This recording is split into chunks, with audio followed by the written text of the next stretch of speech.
a little bit of math that we'll do with our circuits. A lot of it will kind of be logic, like thinking about which way the electricity will go, but we do have two equations. The first one's kind of famous. The person that discovered it was called Ohm. This one got named after him, so it's called Ohm's law. What Ohm's law is V, which is voltage or potential. Capital I, I'm going to write my I that way so it doesn't get confused with the number 1. That's current. And R stands for resistance. Short form for voltage is V, and a little confusing, its units are also capital V. Current is capital I, and its units are amps, or capital A. Resistance is capital R, and the metric unit for resistance is a ohm, which was given the Greek letter.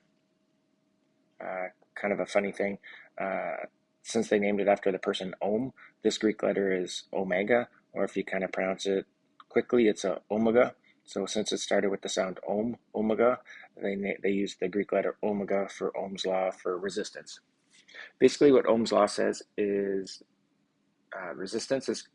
voltage is kind of the push, kind of the energy.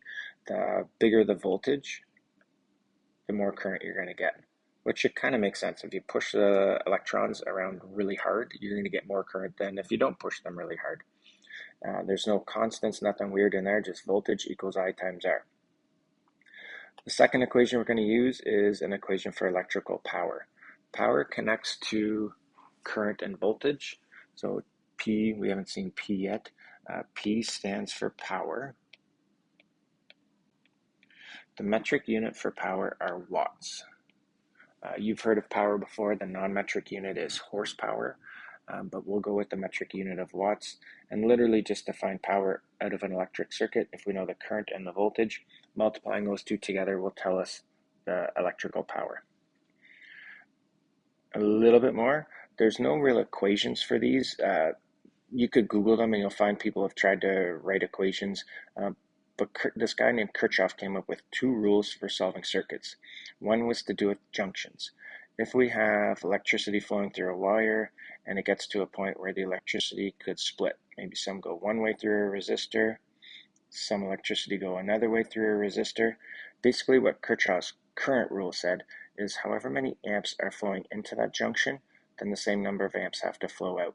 Basically, electrons don't like each other, so they're not going to pile up and stand around.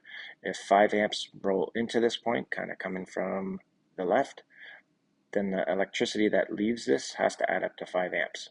So maybe 5 amps flow in, and because of the resistances, 3 amps go this way. Then kind of by logic, if 5 rolled into the point and 3 go upward, then the remaining 2 got to go downward. That's Kirchhoff's current rule. Kirchhoff's voltage rule, he talked about a loop. If we have a loop, it's kind of from conservation of energy.